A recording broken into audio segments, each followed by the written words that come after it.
Donc, pour le TP, donc, voici le rendu final que vous devrez avoir. Bon. Pour les océans, je vais essayer de le personnaliser pour quelque chose au Sénégal. Donc, avec plusieurs étapes, je pense 4 étapes, 5, 6 étapes. Donc, pour parvenir à réaliser cette interface-là. Donc, un rendu visuel qui ressemble à ça. Donc, voilà. Donc, what will you learn? How Flutter layout mechanism works. Comment marche le mécanisme des layouts de Flutter. Comment aussi aligner verticalement et horizontalement les widgets que vous allez placer. Comment aussi donc concevoir une interface Flutter. Donc,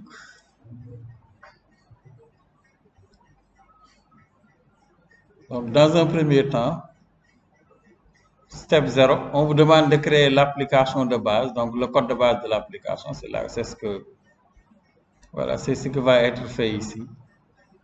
Make sure bon, que vous avez donc installé l'environnement, ce qui est fait, de créer donc une application basique Hello World Flutter App. Bon, vous pouvez mettre le nom que vous voulez, mais c'est les instructions. L'instruction ici est de créer une application Hello World. Donc, on vous demande de changer la barre de titre de l'application par ceci.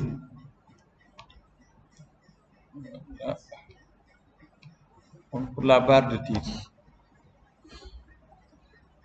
Donc, ici, si vous regardez, voilà, dans Material App, on a Title, Welcome Flutter.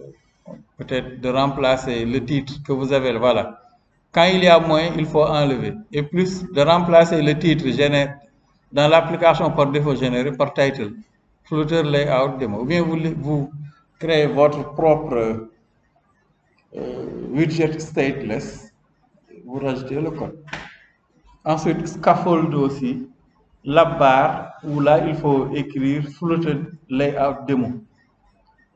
Donc, c'est uniquement ce que l'on vous demande pour cette première étape.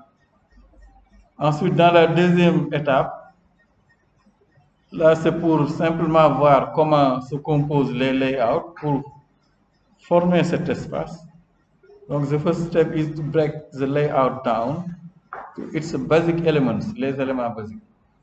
Donc, identify the rows and columns. Là, d'identifier les lignes et les colonnes. Does the layout include a grid? Est-ce qu'il y a une grille? Are there overlapping elements? Does the UI need tabs, etc.? Oui. Oui. C'est possible.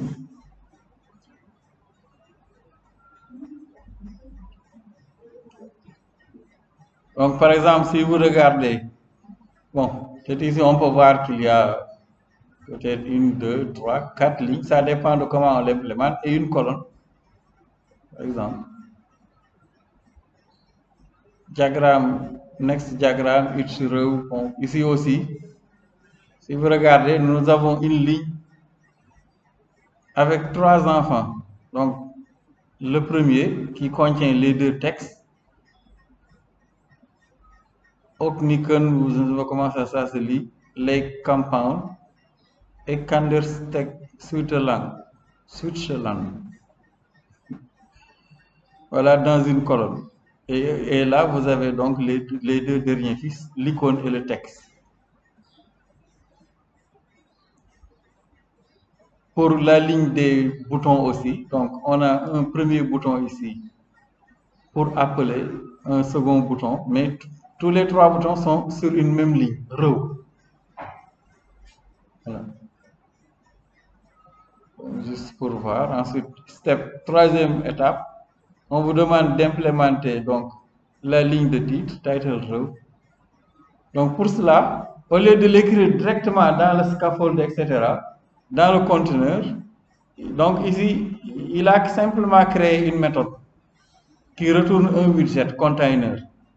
Donc, ici, ce n'est pas directement dans la partie body, mais vous avez une méthode ici qui retourne container. Donc ici, on a déclaré un widget qui se nomme title section égale container. Et le container va définir le contenu. Donc ici, on a défini le padding 32, de valeur 32 dans les 4 directions. Ensuite, le container a un seul fils, la ligne. La ligne qui contient donc les 3 éléments. Donc, voilà, le premier élément ici, avec la colonne qui contient les 2 textes. Ensuite, vous avez les 2 autres fils qui sont au niveau de la ligne, l'icône et le texte avec 41. Voilà, et qui donc va vous permettre d'obtenir cette image-là. Bon, cette partie-là. Title section. Voilà.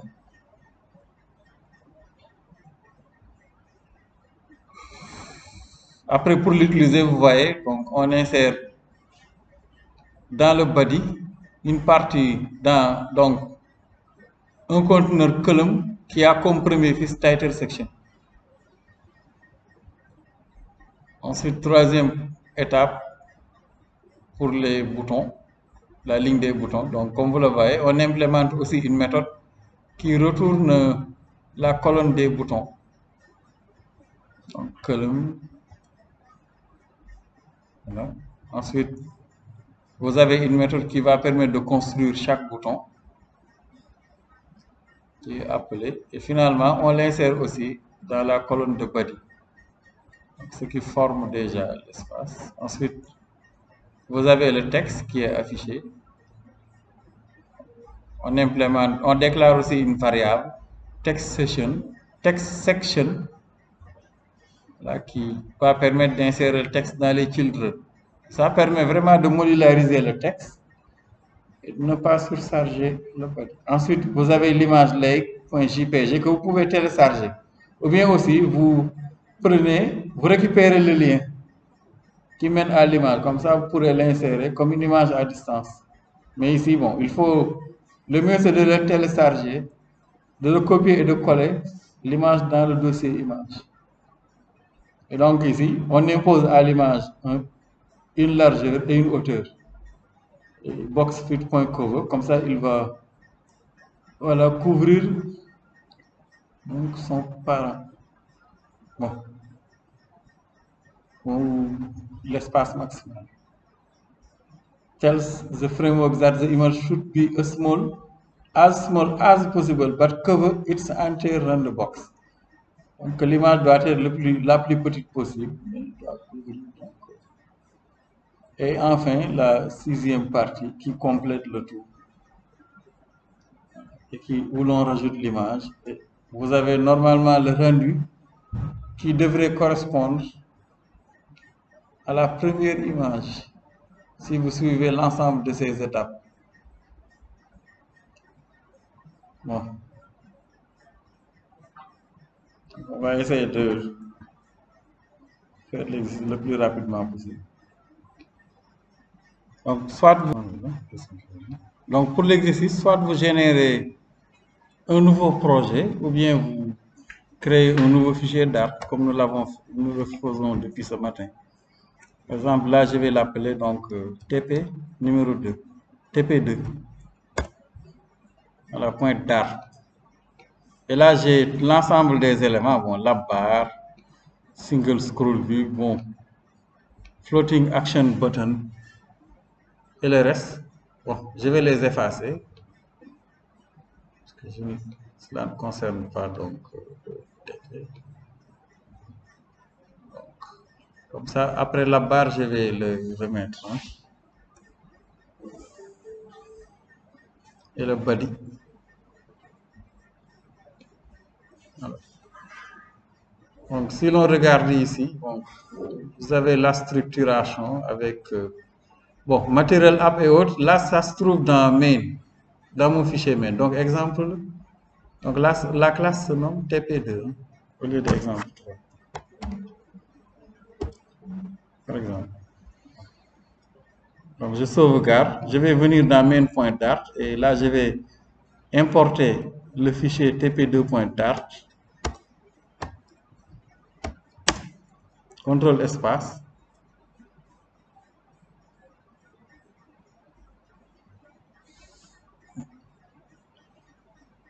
tp2.dart, ensuite new tp2, le constructeur.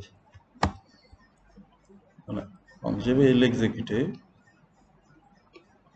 en même temps, donc faire les modifications. Donc ce que l'on me demande de rajouter ici, c'est simplement au niveau de mon navbar ici, donc les instructions. Donc change the app bar title and app title as follow.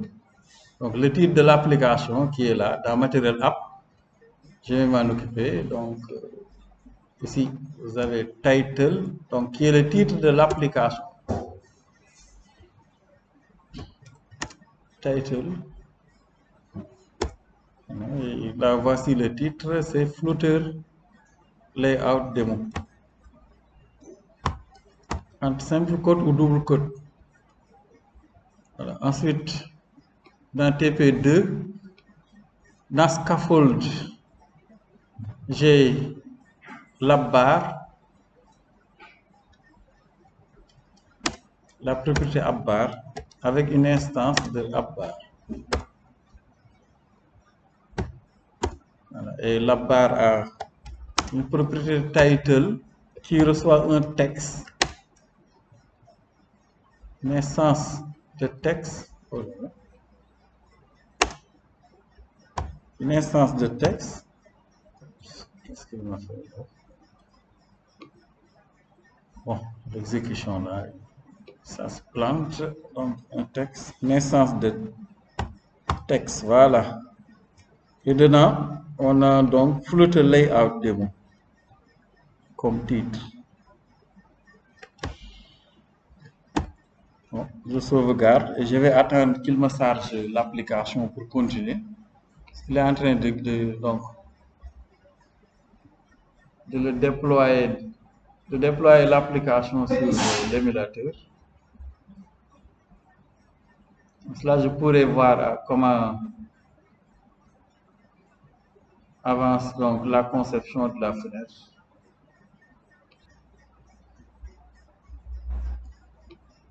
Donc pour la première étape, donc, voir que vous avez peut-être une colonne globale et plusieurs lignes.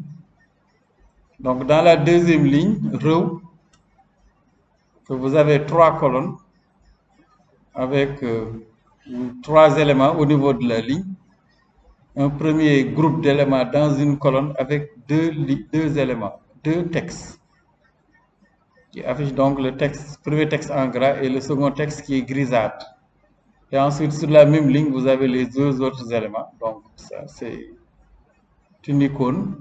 Et là, un texte qui affiche donc 41. Pour toujours l'interface. La troisième ligne avec les boutons. Donc, ici, vous avez 3 boutons. Voilà, mais qui sont séparés. Vous voyez, l'espace est inséré de manière équivalente. Comme je vous l'expliquais tout à l'heure, au lieu d'aller directement ici, dans le code, et insérer les éléments, donc directement ici, en utilisant body, là on utilise body, mais en appelant des fonctions qui vont créer les widgets avec les interfaces. C'est ce qui est fait là-bas. Donc ces fonctions-là, il faut les créer dans TP2. Ces méthodes, comme ça vous pourrez les appeler pour instancier title section et l'autre, et les insérer au niveau de l'interface.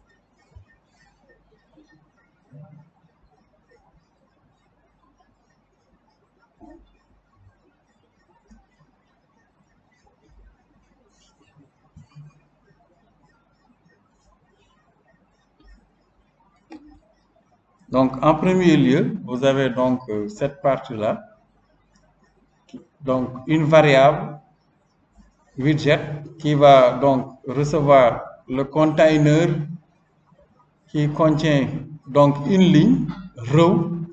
Et dedans, vous avez donc la première colonne qui va permettre de dessiner les deux textes. Donc, Ocean Lake Campground et Kandersteg, Switzerland. Ensuite, vous avez l'icône et le texte. Donc, vous pouvez copier ce texte, cette partie du code, bien sûr en l'étudiant bien pour le comprendre. Voilà. Là, ou bien vous cliquez là. Ici, copie code directement au lieu de sélectionner copie. Et là, il s'agit d'une fonction que vous écrivez à l'extérieur ici, avant la fermeture de la classe. CTRL V. Voilà. Et là, donc, vous voyez, j'ai le titre, voilà. Donc, mon titre a été bien affiché ici. Donc, title section, je l'ai bien. Donc, title section retourne un conteneur, voilà, qui met comme padding espace interne entre les éléments de 32 pixels dans toutes les directions. Ensuite, le conteneur a pour fils une ligne. Et la ligne a pour fils donc une colonne. Et ici, vous voyez la propriété expand que j'ai essayé d'utiliser ce matin réapparaît ici. Donc, on vous dit que si vous mettez expand, une colonne dans expand, donc dans la vue expand, donc widget strategize the column to use all remaining free space in the row. Donc, juste pour que la colonne occupe tout l'espace disponible. Ensuite, bon, vous pouvez, comme il l'a fait, utiliser Crop Axis Alignment pour lui donner la valeur star, afin que sur la ligne, les éléments commencent complètement à gauche. Donc, j'ai l'élément container title star, et ensuite il faut le placer dans le body. Donc, le body ici, dans le body, on a une colonne. Donc, vous revenez ici dans le code scaffold. Après la barre, donc vous pouvez même réduire le code là-bas. Vous mettez la propriété body. Et si vous regardez l'aspect ici de la fenêtre, c'est simplement qu'on a une colonne unique qui donc aligne les éléments en colonne. Donc column.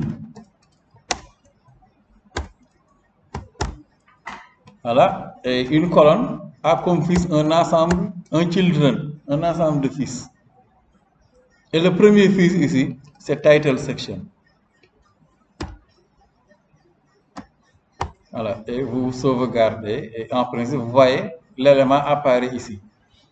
Avec donc Ocean Lake Campground et Kanders, que je ne sais quoi là. Vous voyez le texte.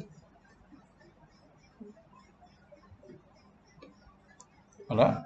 Donc ici, pour le premier texte, donc le texte ici est encapsulé dans un conteneur qui utilise padding avec seulement bottom égal à 8, peut-être pour le séparer de l'autre. Ça ne se colle pas. Ensuite, le texte est affiché. Voici le texte Ocean Lake Campground. Et ensuite, le style associé au texte. Seulement que c'est en gras. Comme ça. Et bottom aussi, donc pour peut-être que les choses ne se collent pas. Ensuite, le deuxième fils de la colonne affiche Kandersteg, Switzerland, donc avec le texte qui utilise la couleur grisâtre. Donc peut-être ici, voilà, la couleur grisâtre, gris. Voilà, avec une décoloration, bon, une variante de 500 de la couleur grise. Ok. Ensuite, donc là aussi, il faut voir que les autres éléments, l'icône a été insérée avec sa couleur rouge et le texte qui contient 41 qui est là. Donc, cette première partie. Voilà. Donc, on passe à la partie numéro 3 qui implémente la ligne des boutons. Donc, même si on ne vous avait pas demandé le code, vous aurez pu normalement le faire. Donc, si vous regardez ici également, vous avez une fonction build bottom column button qui va construire donc la ligne des boutons avec la couleur, icône et label. Donc, il retourne une colonne. Et pour la colonne, utilise ici main axis size, donc une taille minimale. Main axis alignment pour centrer. Ensuite, vous avez les children, les fils. Donc, d'abord, icône, donc, qui a pour couleur la couleur donnée. Ensuite, toujours un container avec la marge qui est donnée. Le texte, ici, un child comme texte qui aura le label qu'on va lui passer en paramètre de la méthode. Et text style qui définit donc le style du texte. Voilà. Et c'est ce qui est utilisé pour dessiner les trois icônes, simplement dans un élément que l'on appelle button section.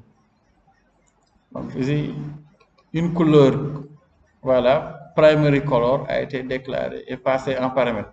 Donc on appelle la méthode bottom qui va construire une colonne de boutons. Et pour chaque colonne de boutons, vous avez non seulement l'icône, mais aussi le texte. Bon, pour le faire aussi, bon, on pouvait simplement, comme ce matin, utiliser les icon buttons. Au lieu d'utiliser 3 colonnes, donc dans une ligne. Ça aussi, ça compte. Ce qu'on avait utilisé dans le bottom navigation bar, vous pouvez l'utiliser ici. C'est beaucoup plus simple, même si il va vous afficher les titles comme étant deprecated. Voilà. Donc, si vous vous rappelez ce matin, je pense que dans l'exemple, le bottom navigation bar. Bon, même si nous sommes dans un bottom navigation bar, il y a title et l'icône. Bon, vous pouvez essayer avec. Bon, peut-être c'est une mauvaise idée. Voilà, donc là aussi pareil, vous copiez le code.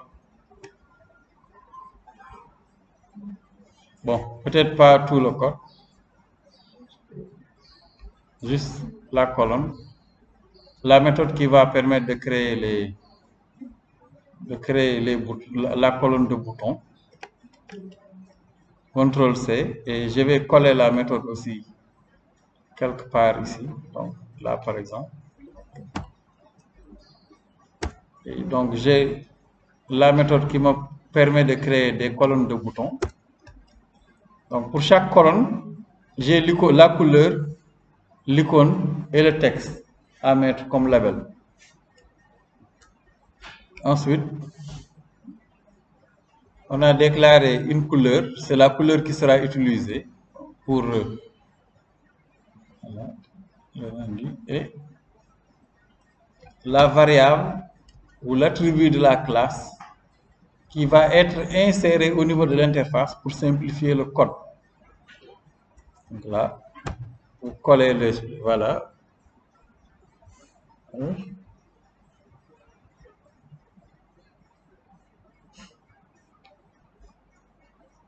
Qu'est-ce qu'il veut? Cannot be access. Okay.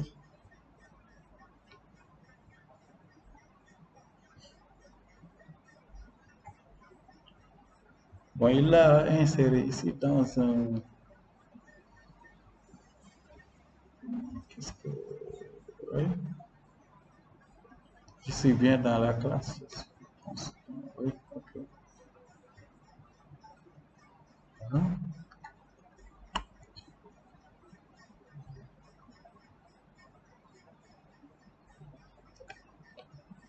La méthode est bien là. Quoi le problème? Bon.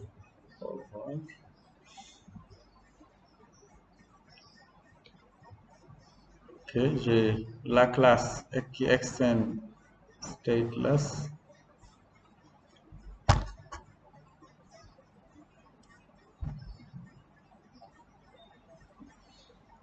The instance member build button current cannot be accessed in an initializer. Bon, sinon vous le mettez directement dans le... Ça fonctionne aussi, je ne sais pas. Vous avez la même erreur, mais vous n'êtes pas arrivé à cette étape. Si ça pose problème aussi, on peut directement l'insérer ici, dans le body.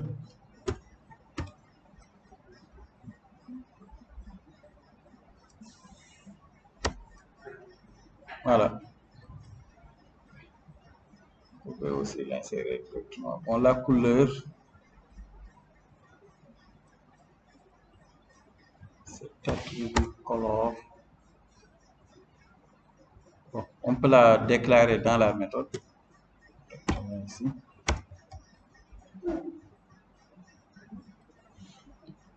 Ensuite, bon, peut-être là, il fallait le mettre à l'intérieur de la méthode, quoi. Je pense que c'est ça qu'il demande.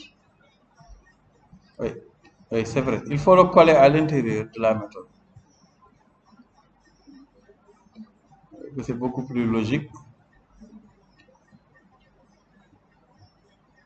CTRL X. Et là, au niveau de la méthode build, voilà, vous les mettez là. C'est au niveau de la méthode build qu'il faut les coller. Voilà. Comme ça, dans la méthode build, avant que l'on retourne le scaffold, vous avez une variable button section qui va construire dans container une ligne de boutons en utilisant la méthode build button section.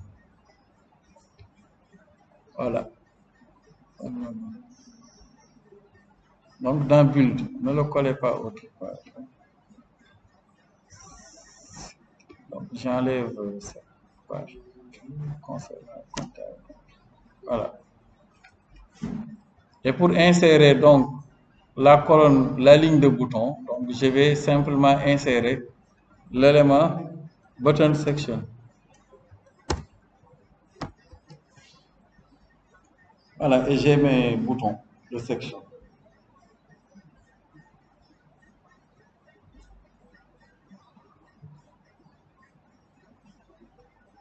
Donc ce code-là doit s'insérer ici, dans build, à l'intérieur de la méthode build. Là, vous n'aurez pas de souci.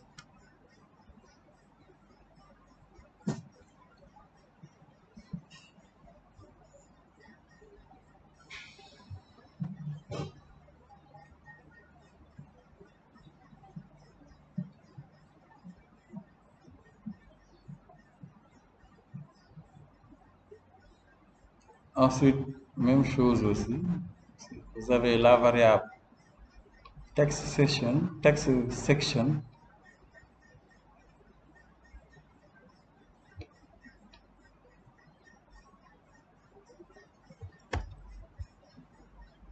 Vous pouvez faire copy-code qui va permettre d'afficher le texte.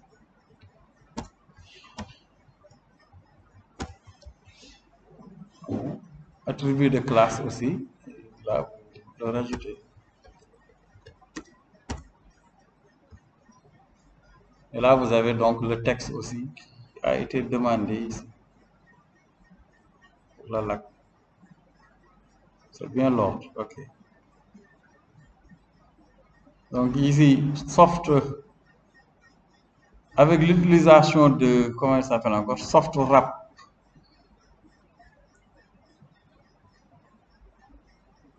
Donc on vous dit que by setting soft wrap true, text lines will fill the column width before wrapping a word boundary. Je pense que c'est juste peut-être pour les colonnes. Ok. On le traduit encore.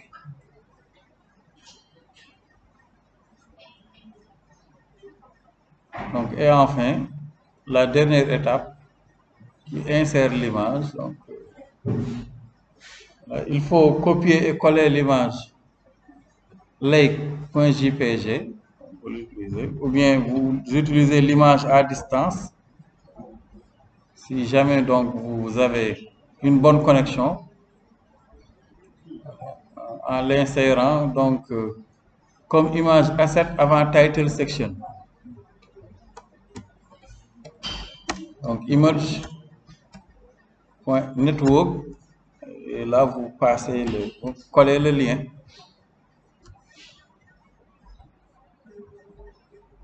Bon, si vous avez bien sûr la connexion, si vous n'êtes pas connecté, vous ne verrez pas l'image. Voilà, c'est bon. Donc là, j'ai l'image. Vous voyez, l'image est là, et le texte. Bon, avec un débordement que vous pouvez résoudre avec single scroll view. Bon, peut-être pour l'image, je pense que oui, on a réduit la hauteur et la hauteur et la largeur. Donc width égale 600, height 240. Vous voyez, ça déborde. Vous pouvez laisser tel quel en encapsulant le tout avec single scroll view. Ou bien, pour l'image, vous rajoutez width, height plutôt,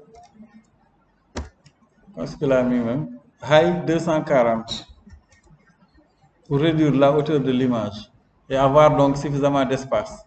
Bon, width, il a mis 600, donc nous allons aussi mettre 600. En espérant que le téléphone puisse afficher une image de 600. 600 même, c'est bon. Donc voilà. On demandait pour cet exercice-là.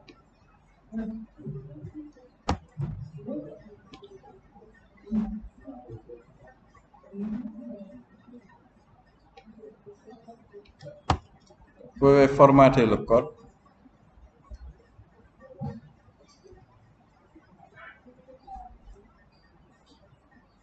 Vous voyez, finalement, même après la colonne, il remplace colonne par liste vive.